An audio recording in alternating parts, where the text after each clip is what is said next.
Simplement, elles connaissent, mais sans qu'elles changent forcément de... Elle peut connaître. Après, maintenant, c'est à elle et son esprit. C'est à elle de savoir, ah, est-ce que ça, c'est bon pour moi? Voilà. Si je l'ai argumenté, il fait, ça peut être intéressant, ça change. Parce que dans le monde, voilà, ça change ou pas. Et dans le monde, il y en a plein des athées qui se sont convertis. Parce que ils ont pu avoir une personne qui sait leur argumenter de leur façon, en fait. Que si un athée sait argumenter, ça veut dire qu'il peut te sortir de ta religion? Non, parce qu'un athée, lui, on va dire pratiquement, parce qu'il y a la religion monothéisme. Après, athée, ça c'est en dehors. Monothéisme, c'est chrétien, judaïsme et islam. Yes, donc, tout cela, c'est la même religion en commun. Ouais, mais dans le sens où si toi, ton objectif, c'était religieux, c'est de rester dans ton truc. Si c'est quelque chose qui est super important pour toi, la religion, ton objectif, c'est de rester dedans. Voilà. On te parle beaucoup de l'influence de l'entourage et tout sur ton quotidien, oui, etc. Oui, bien sûr. Tu tombes amoureuse d'un athée, quelqu'un qui ne croit pas, mais qui sait argumenter pourquoi il ne croit pas. Quelqu'un de très cartésien, etc., qui aura tous les arguments pour te prouver que ta religion, en fait, non. C'est pas possible, ça n'existe pas, enfin tu vois, il va te le démontrer. Oui, il va me le... Donc ça veut dire que lui aussi, il peut... Il y en a, il détourne. Je dis pas le contraire, il y en a, il détourne. Donc ça veut dire, il y en a, ils se font influencer.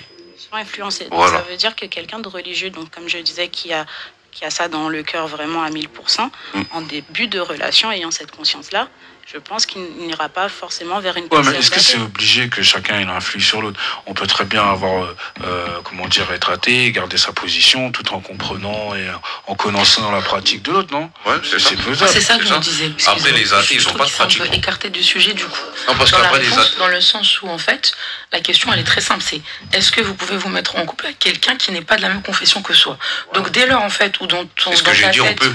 Effectivement, mais dès lors dans ta tête, par exemple, où tu dis, je peux me mettre avec un athée, tu penses que c'est possible, mais ton objectif à toi principal, c'est de le convertir à ta religion, donc la réponse est non. Je ne peux pas me mettre avec quelqu'un qui est hors... tu vois ce que je veux dire? Parce que pour moi, en fait, c'est parce qu'en fait, se mettre sans forcément que l'un, il prenne le pas sur l'autre, c'est juste...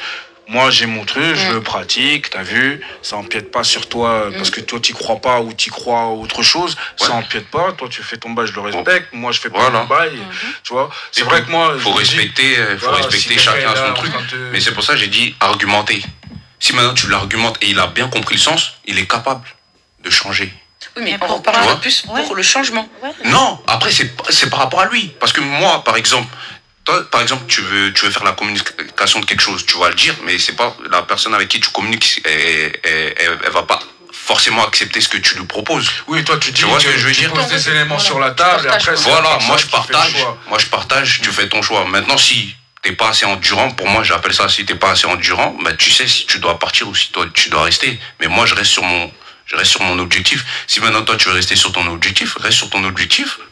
Après, c'est fini. Tu vois, il n'y a pas de prise de tête. Ça veut dire que tu n'es pas prêt à comprendre le même sens. Même les arguments que je t'ai donnés, tu n'es pas prêt. Ça ne te remet pas en question. Tu peux en fait. Ouais, toi, tu es dans la... Voilà. Et le cas contraire, comme elle disait, c'était très intéressant. Effectivement, tu tombes sur quelqu'un qui est excellent, en fait, qui a des arguments incroyables et qui va te démontrer par A plus B que ta religion est complètement fausse. Et voilà pourquoi.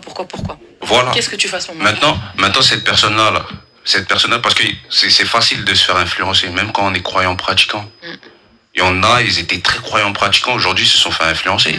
Drogue, nanani, nanana, ils se sont fait influencer. Donc, s'ils se sont fait influencer, c'est à eux de voir, c'est que ça veut dire ce que leurs parents ils leur ont appris, ils ont mis ça de côté. Ou ce qu'ils même ils avaient compris. Moi, par exemple, sur mon argument religieux, moi, si je l'ai compris, je sais que je vais pas le quitter. Parce que j'ai compris de A à Z, qu'est-ce que ça signifie, qu'est-ce que ça peut m'apporter. Donc, c'est ça on appelle une détermination. Quand tu es déterminé, personne ne peut te... Moi sur ça je te l'accorde parce que je trouve que c'est vrai que finalement ce côté religieux, en fait il est vraiment ancré dans nous en fait. C'est très très très compliqué par exemple de faire de l'apostasie, de quitter l'islam pour autre chose. Très très très très très compliqué. Même si on nous rapporte toutes les preuves du monde pour dire c'est le contraire, on refuse. Donc là personne n'a vraiment d'exemple criant de couples mixtes qui fonctionnent bien interreligieux. Si, il y en a. Après, il y en a autour. Là, on parlait de nous. Mais sinon, autour, il y en a. On a de la famille, et tout. Ça se passe super bien. Et maintenant, au début, ils avaient chacun leur religion. Maintenant, quand l'autre, il a pu argumenter et que la personne a compris que ça lui sert à quelque chose, automatiquement, elle a dit, mais ça m'intéresse. Toi, tu penses qu'il y en a toujours un, va bouffer l'autre en termes de... Oui. Ok. Moi, je te rejoins sur ce point. Ouais. Automatiquement, si tu comprends, en fait, le fait que tu comprennes, en fait, t'as compris le sens de la compréhension. Donc en fait, t'as compris c'est que c'est positif. Genre deux religions peuvent pas cohabiter ensemble sur le long terme, quoi, en fait. Il y en a forcément une qui va dominer. C'est compliqué. Non, c'est pas dominer. C'est pas dominer. Non, c'est pas. Non, c'est pas. Si tu me dis, il y en a toujours quelqu'un qui va aller. C'est qu'il y en a il y a toujours une religion qui va dominer. Non, ça peut arriver. Des arguments ou de l'autre, comment il va montrer. Ça peut arriver. Comme je le dis, ça peut arriver. Mais maintenant, si la personne elle a bien compris, ça sera autre. En fait, c'est simple. C'est tout simple, en fait. Moi, j'arrive pas c'est pour ça que je dis, à visualiser, en fait. Oui, parce que... Pas du tout à visualiser. En fait, sachant comment une personne croyante et pratiquante est attachée à sa culture et à son éducation, en fait, j'arrive à voir, des gens qui vont rester en couple, quelques années, quelques mois, etc. Mais je sais que si tu es dans la religion, on redit bien ça, tu as l'objectif du mariage. Donc le mariage, c'est derrière quelqu'un de...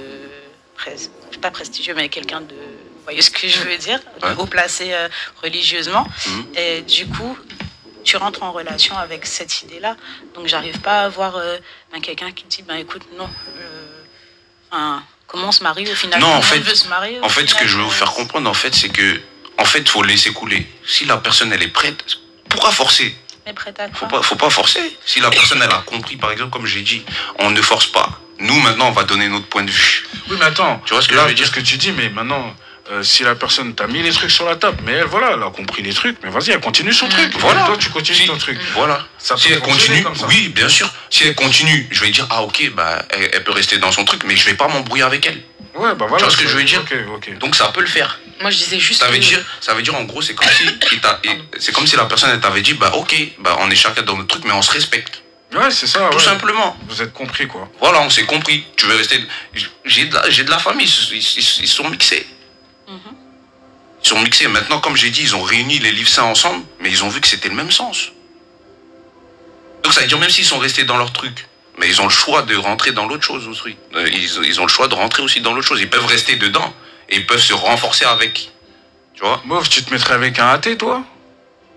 Non, je crois pas. Athée, toi non plus? Non. Athée. Ouais, j'ai un cas concret, en fait, une copine à moi, donc chrétienne, qui est avec un arabe musulman.